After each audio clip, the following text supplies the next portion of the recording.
নমস্কার সুপ্রিয় দর্শক, সকলকেই স্বাগত হিন্দু লাইভস ম্যাটার ইউটিউব চ্যানেলে। দর্শক, আমরা পাকিস্তান আমলে এবং বাংলাদেশের মুক্তিযুদ্ধের সময় লুঙ্গি চেকের গল্প শুনেছি। বিভিন্ন সময়ে পাকিস্তানিরা বলতো ঠারো ঠারো, এই কথা বইলা তারপরে চেক করতো লুঙ্গি, এবং বুঝতেই পারছেন সেই লুঙ্গি চেকের মানেটা কি ছিল। এবং অনেক জায়গায় আমরা দেখেছি হিন্দু বাড়িগুলিতে এইচ লিখে রাখা হতো, বা হলুদ কোনো কাপড় সেখানে টাঙানো হতো মেক শিওর করার জন্য যে এটা হিন্দু বাড়ি বা এটা হিন্দু মানুষ। তো লুঙ্গি চেক কালচার এখন বাংলাদেশে আবার শুরু হয়েছে, এবং এই লুঙ্গি চেকটা হলো যে আপনি গরু খান নাকি খান না। আপনি গরু খাইলে 7 খুন মাপ, আপনি যদি গরু না খান তাহলে আপনি ইসকনের সদস্য, আপনি ভারতের দালাল, আপনি দেশের শত্রু। এবং সেই ব্যক্তিটা আপনি যদি মুসলমানও হন এবং কোনো কারণে যদি আপনি গরু না খান, তাহলে আপনার খবর আছে। আজকের এই বৈষম্য বিরোধী বাংলাদেশে শান্তিতে নোবেল বিজয়ী, অশান্তির প্রতিভূ ডক্টর মোহাম্মদ ইউনূসের বাংলাদেশে আপনাকে গরু খেতেই হবে। গরু না খেলেই আপনি দেশদ্রোহী, আপনি মুসলিমদের শত্রু, এবং গরু না খেলে আপনি সাচ্চা মুসলমান না, এবং এই মুসলমানদের বিরুদ্ধে ষড়যন্ত্রকারী, আপনি ইসলামের ক্ষতি করতেছেন আপনি। এই জিনিসটাই বর্তমানে আমি লুঙ্গি চেক হিসাবে উল্লেখ করলাম আর কি। এটা নতুন একটা লুঙ্গি চেকের ধরন আর কি। আপনারা স্ক্রিনে দেখতে পাচ্ছেন, গোমাংস না রাখায় উগ্রবাদীদের হামলায় বন্ধ হলো নিরামিষাশী হিন্দু হোটেল গোবিন্দাস কিচেন, সেটা ঢাকার মিরপুরে। গোমাংস রান্না হয় না এমন অজুহাতে হিন্দুদের একটি নিরামিষ হোটেল বন্ধ করে দিল উগ্রবাদীরা। গত 16ই জানুয়ারি রাজধানীর মালিবাগ এলাকায় অবস্থিত গোবিন্দাস কিচেন নামের একটি নিরামিষাশী হিন্দু হোটেলে ভাঙচুর করা হয়। এরপর থেকেই হোটেলটি বন্ধ রয়েছে। গতকালকের সেই হামলায় উগ্রবাদী লোকজন নিজেদের তৌহিদি জনতা পরিচয় দিয়ে ওই হোটেলে হামলা চালায়। তাদের হামলা ও ভাঙচুরে বাধা দিতে গিয়ে আহত হন কয়েকজন কর্মচারী। এ সময় উগ্রবাদীরা হোটেলের ম্যানেজার এবং মালিক পক্ষকে শাসিয়ে যায়। এবং আপনারা দেখতে পাচ্ছেন একটা ফেসবুক পোস্ট, এখানে প্যারাডক্সিক্যাল সাজিদ নামে একটা ফেসবুক পোস্টের এই গোবিন্দাস কিচেনের বিরুদ্ধে যেই অপপ্রচার তারা চালাচ্ছে সেটার একটা স্ক্রিনশট আপনাদেরকে দেখাচ্ছি। পোস্টমর্টেম অফ গোবিন্দাস কিচেন, নিরামিষের আড়ালে ইসকনের থাবা। চট্টগ্রামের ন্যায় এবার ঢাকার অলিগলিতে দেখা মিলছে নিরামিষ রেস্তোরাঁর আড়ালে হিন্দুত্ববাদের আস্তানা। গোবিন্দাস কিচেন নিরামিষ রেস্টুরেন্ট, মালিবাগ শাখা। আপনারা দেখতে পাচ্ছেন, এটাকে বলে দিয়েছে তারা প্যারাডক্সিক্যাল সাজিদের পোস্টে, পোস্টমর্টেম অফ গোবিন্দাস কিচেন, নিরামিষের আড়ালে ইসকনের থাবা। বাহ, নিরামিষ খাইলেই ইসকন হয়ে গেল, আর নিরামিষ খাইলেই এইখানে ইসলামের জন্য একটা হুমকি হয়ে যাচ্ছে। তো গোমাংসের অজুহাত দিলেও মূলত এই হোটেলকে হামলা করা হয়েছে বিপুল ফ্যান ফলোয়ার সমৃদ্ধ প্যারাডক্সিক্যাল সাজিদ নামের উগ্রবাদী একটি ফেসবুক আইডি থেকে ছড়ানো উস্কানিমূলক পোস্টের কারণে। অভিযোগ, হিন্দু হোটেলগুলো থেকে বাংলাদেশে ষড়যন্ত্র করা হচ্ছে। হিন্দুত্ববাদীরা এসব হোটেলে আস্তানা গেড়েছে। এসব হোটেল ভারতীয় গোয়েন্দা সংস্থার শাখা হিসাবে কাজ করছে। এমন নানা ধরনের উস্কানিমূলক বার্তা ছড়িয়ে গোবিন্দাস হোটেলে হামলা চালানোর ক্ষেত্র তৈরি করা হয়েছে। শুধু ঢাকার মালিবাগের এই হোটেলটি নয়, সামাজিক যোগাযোগ মাধ্যমে ছড়িয়ে পড়া স্ক্রিনশটে দেখা গেছে চট্টগ্রামের কয়েকটি হিন্দু হোটেলকেও এভাবে হিন্দুত্ববাদীদের আস্তানা আখ্যা দিয়ে সেসবের ওপর নজরদারি করার আহ্বান জানানো হয়েছে। ঠিক একই সেই প্যারাডক্সিক্যাল সাজিদ প্রচুর ফ্যান ফলোয়ার আছে এই পেজটির। আপনারা জানেন প্যারাডক্সিক্যাল সাজিয়েছে যত ধরনের অপপ্রচার চালাতে হয়, তাকিয়াবাজি করতে হয়, তারা সেখানে করে। সুতরাং প্রচুর পরিমাণে ফ্যান ফলোয়ার আছে এখানে। সেখানে তারা লিখেছে, এলাকাবাসী চোখ কান খোলা রাখুন এবং আপনার এলাকায় ইসকন দ্বারা পরিচালিত কোনো হোটেল থাকলে সেগুলোর দিকে কড়া দৃষ্টি রাখুন। কে আসছে, কে যাচ্ছে, কোনো কিছু লুকিয়ে সরিয়ে ফেলা হচ্ছে কিনা সজাগ দৃষ্টি রাখুন এবং সেনাবাহিনীকে শীঘ্রই অবহিত করুন।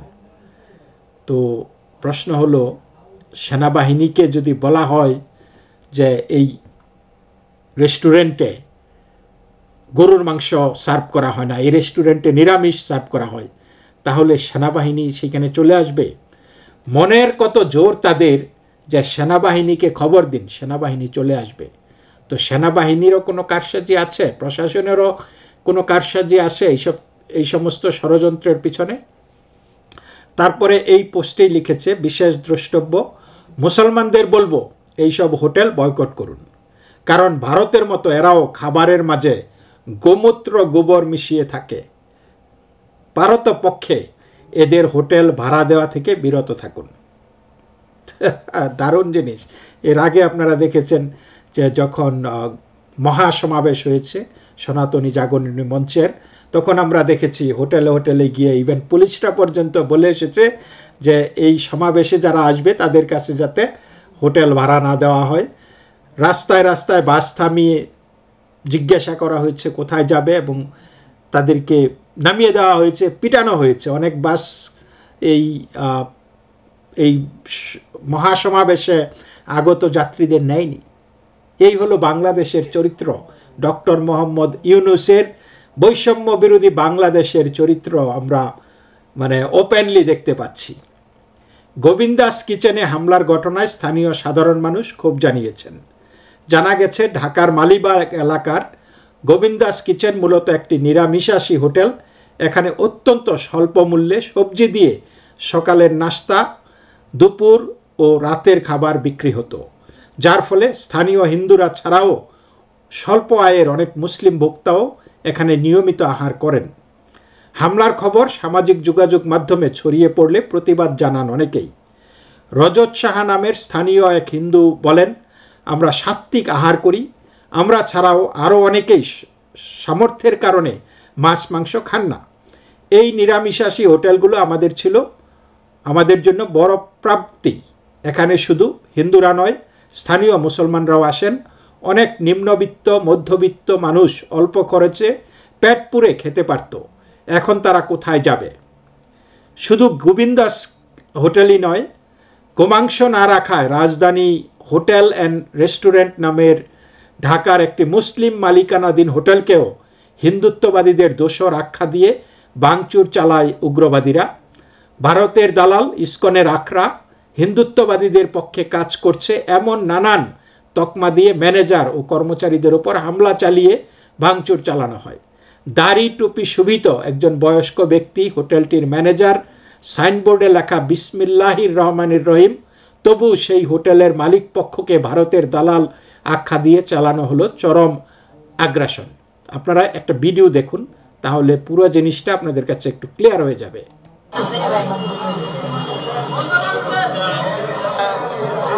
আপনার হোটেলের নামটা কি? দি রাজধানী। নিউ রাজধানী। দি রাজধানী। দি রাজধানী। আচ্ছা, দি রাজধানী। আপনি কি এটার মালিক কি আপনি? না না, আমরা চাকরি করি। চাকরি করেন? কি পদে আছেন? আমি ক্যাশিয়ার পদে। ক্যাশিয়ার পদে। আপনি ইনশাআল্লাহ আপনার লেবাস, আপনার চেহারাতে একটা মুসলমানের একটা ভাব আছে। সেখানে আমরা দেখতে পাচ্ছি যে আপনারা এখানে গরুর মাংস বিক্রি করেন না। একটি মুসলিম প্রধান দেশে কেন আপনারা গরুর মাংস হোটেলে বিক্রি করেন না? আসলে এটা আমরা উদ্বোধনের থেকেই 78 সাল থেকে বিক্রি করতেছেন। আর আমি নতুন, আমি আপনাকে সঠিক তথ্য দিতে পারতেছি না।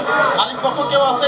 মালিক পক্ষ এখন কোনো সমস্যা আমি আপনাকে আমি এটাই বলছি। আমি এখানে কেন বিক্রি করছেন না, এটা কারণটা আমি আপনাকে দর্শাতে পারবো না, কারণ আমি নতুন। আমি নতুন, আমি কারণটা দর্শাতে পারতেছি না আপনাকে। হ্যাঁ, এটা আমি জানি যে উদ্বোধন লগ্ন থেকে এটা বিক্রি করতেছেন। আপনাদের এখানে কত শতাংশ হিন্দু কাস্টমার আছে? আমি হিন্দু কাস্টমার তো না তেমন। এটা কেন আমি আপনার প্রশ্নে এক কথাই বলছি যে আমি নতুন, আমি এটা বলতে পারবো না। এখানে কি কেউ নির্ভরযোগ্য কে আছে? নির্ভরযোগ্য কে যার সাথে আমরা কথা বলতে পারবো? আপনি যেহেতু পারছেন না। হ্যাঁ, আমাদের এই স্যার তো এখনো একটু বাইরে গেছে, আপনারা একটু এটা ক্লিয়ার করে দেন। আমি আপনাকে আমি বলতে পারতেছি না, আপনি উদ্যোগ কোম্পানির সঙ্গে যোগাযোগ করেন, উনি হয়তো আপনাকে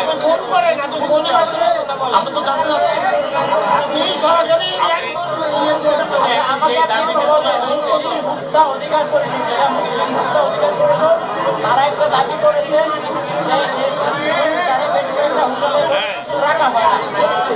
এখন এক কথায় আমি আপনাকে বলছি যে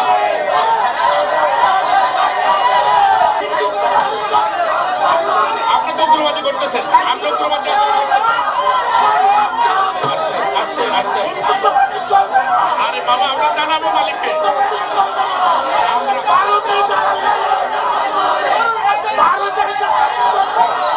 এটা কি হলো? আমি কোম্পানিকে জানাবো, আমি কোম্পানিকে জানাবো। আপনারা আসছেন, আপনাদেরকে স্বাগতম।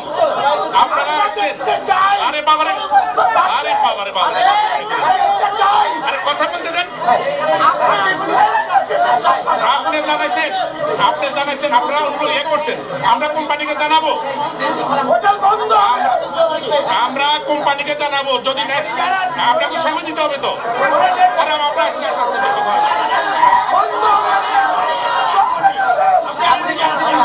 আমি আপনাকে বললাম, আমি কোম্পানিকে জানাবো। আমি তো দেশে নাই, তো আমি তো চিকিৎসার জন্য বাইরে গেছে।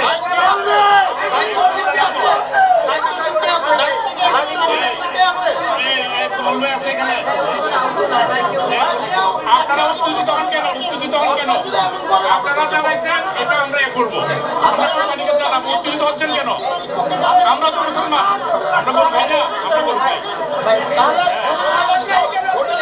কথা না, আপনি থ্রেট দিচ্ছেন কেন? আমি বলছি আমি জানাবো। এক টেবিলে উঠছেন কেন আপনারা? আপনারা আমার ব্যবসার ক্ষতি করতেছেন কেন? আপনারা অনুরোধ করছেন, আমি জানাবো। আপনারা অনুরোধ করছেন, আমি জানাবো। আপনারা ব্যবসার ক্ষতি করতেছেন কেন? কেন আদেশ প্রাইভেট প্রতিষ্ঠান কারো আদেশ না? কথা বলেন, কথা বলেন। হ্যাঁ ভাই, আমি সাংবাদিক পারভেজ খান রাজন বলতেছি। আচ্ছা, আপনাদের প্রতিষ্ঠানে আমরা আসছিলাম, এখানে আমরা দেখছিলাম আপনাদের মুসলমান একটি হোটেল, সেখানে আপনার যেখানে আমাদের দেশে 95% মুসলমান, সেখানে আপনারা কেন গরুর মাংস রাখেন না হোটেলে? এটা থেকে না, এটা আপনি জানেন, আপনি একজন সাংবাদিক। হ্যাঁ জি, আমাদের এখানে বাংলাদেশের মধ্যে যেগুলি একটু উন্নত মানের রেস্টুরেন্ট, হ্যাঁ, আপনি গরুর মাংস আজ থেকে 20 বছর 30 বছর 40 বছর আগে মহিষের মাংস অমুক সমুক এগুলি বিক্রি করতো। অনেক ভালো কাস্টমারে গরুর মাংস খাইতো না। এখন যদি বিক্রি করতে হয়, হ্যাঁ, সেটা আমরা সিদ্ধান্ত নেবো। আপনারা বলে যান, আমরা সিদ্ধান্ত নিয়ে, হ্যাঁ, আমরা এটাই ইয়া করবো। আচ্ছা, এখন বিষয়টা হচ্ছে আপনারা এখানে এই যে মুসলমানের দেশ, আপনার মুসলমানদের আপনার তাদের যে খাবারের যে একটা অধিকার, সেই অধিকারটাকে আপনারা হরণ করছেন না? না ভাই, আপনার কতজন হিন্দু কাস্টমার আছে আপনার? আমার হিন্দু কাস্টমারের জন্য। তাহলে কেন গরুর মাংস রাখেন না মুসলমান হোটেলে? অনেক স্ট্যান্ডার্ড কাস্টমারে গরুর মাংস খায় না। এখন আপনারা বলতেন, এটা নিয়ে আমরা সিদ্ধান্ত নেব। আপনারা কি গরুর মাংস হোটেলে রাখবেন এখন থেকে? অবশ্যই, এটা আমরা চেষ্টা করবো, এটা আমরা সিদ্ধান্ত নেব। ধন্যবাদ আপনাকে, ধন্যবাদ। আপনি এরপর থেকে এখানে আরো লোকজন আসবে, আপনার জানতে চাই যে এখানে গরুর মাংস রাখবেন কিনা, সেটা আপনি বলছেন রাখবেন। আপনাকে অনেক অনেক ধন্যবাদ।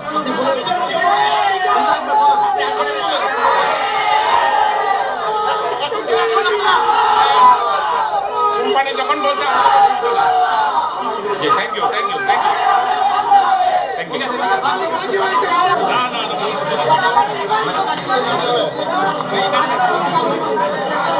ভাই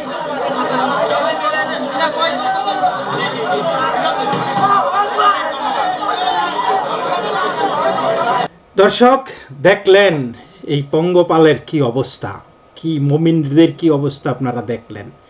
এই রেস্টুরেন্টটিতে 30-40 বছর আগে থেকে গরুর মাংস সার্ভ করা হতো না।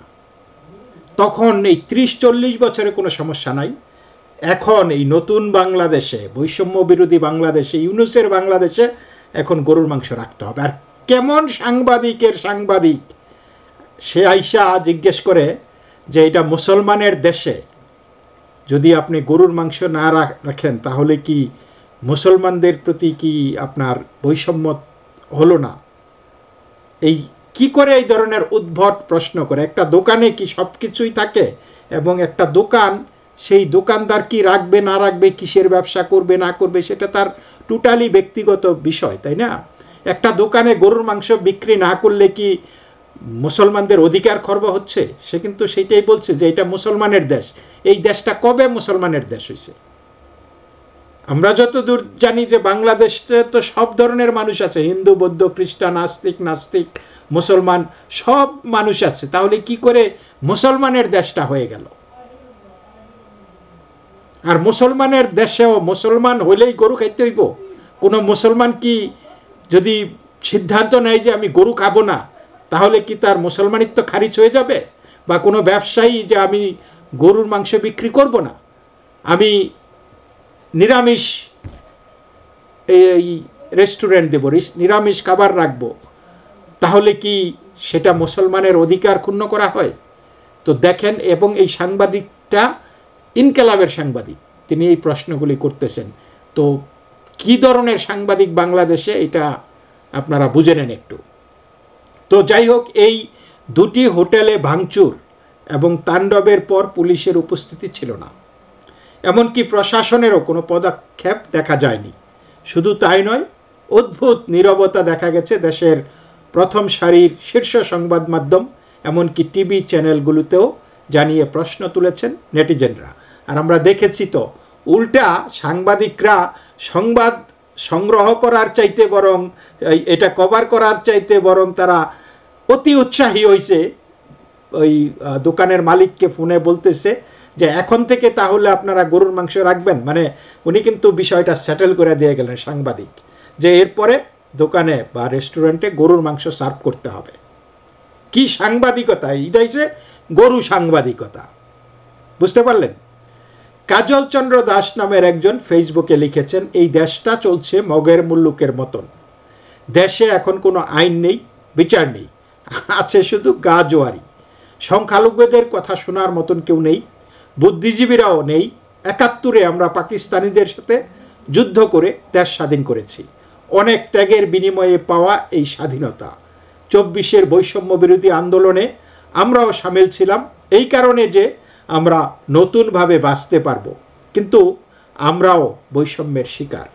তিনি আরও লিখেছেন, আগে বৈষম্যের শিকার ছিলাম, এখন তার চেয়ে বেশি বৈষম্যের শিকার হচ্ছি মৌলবাদী উগ্রপন্থীদের জন্য, যারা বিভিন্ন মঞ্চে উঠে বলেন সবার পাশে আছি, কিন্তু মঞ্চের বাইরে গিয়ে তারা অন্য কথা বলে, গোপনে সংখ্যালঘুদের দেশ থেকে তাড়ানোর পরিকল্পনা করে। আচ্ছা, সংখ্যালঘুরা যে দাবিগুলো বাস্তবায়নের জন্য এই ইউনূস সরকারের কাছে চাইছে, এগুলি কি অবাস্তব? তাহলে কেন আমরা বৈষম্যের শিকার হয়ে থাকব? এর জবাব কি ইউনূস সরকার দেবে? তো দর্শক, এই নিয়ে আমার আর কিছু বলার নাই। সব প্রশ্ন, সব উত্তর আপনাদের কাছে যেমন প্রশ্ন আছে, আপনাদের কাছে সেই উত্তরগুলোও আছে। আজকে বাংলাদেশ কি পর্যায়ে পৌঁছেছে, কত নিচে নেমেছে, এটা বলার অপেক্ষা রাখে না। তো দেখা যাক এই বাংলাদেশ কতদিন এইভাবে টিকে থাকে। দেশের অস্তিত্ব কিন্তু বিপন্ন। তারা ইসলাম রক্ষা করতে গিয়ে কিন্তু দেশের ১২টা বাজায় দিছে, এবং এই দেশ একটা ব্যর্থ জঙ্গি রাষ্ট্রে পরিণত হয়েছে। এটা আমি বলার অপেক্ষা রাখে না। এটা বৃক্ষ তোমার নাম কি, ফলে পরিচয়। এবং আমরা এই ফলগুলি কিন্তু দেখতেছি। আমরা সাংবাদিক দেখতেছি, আমরা তৌহিদি জনতা দেখতেছি, আমরা মোমিন ভাইদেরকে দেখতেছি, আমরা সমন্বয়কদেরকে দেখতেছি, আমরা উপদেষ্টাদেরকে দেখতেছি, আমরা অপদেষ্টাদেরকে দেখতেছি, আমরা শিশু উপদেষ্টাদেরকে দেখতেছি, উপদেষ্টা প্লাসদেরকে দেখতেছি, বিশাল বিশাল রাজনীতিবিদ এখন হয়ে যাচ্ছে, এদেরকেও দেখতেছি জন্মের থেকে উইঠাই মানে নাক চিবাইলে এখনো দুধ বেরোইব, কয় আমি নেতা। এই হলো আজকের বাংলাদেশ। এবং ডক্টর মোহাম্মদ ইউনূস, যেই ব্যক্তি নিজের সংসারও ঠিক মতো চালায় নাই, উনি এখন দেশ চালাচ্ছেন। তো দেশের হাল কি হতে পারে এটা মানে বুঝতে কারো বাকি থাকার কথা নয়। তো দর্শক সকলেই ভালো থাকবেন, নমস্কার।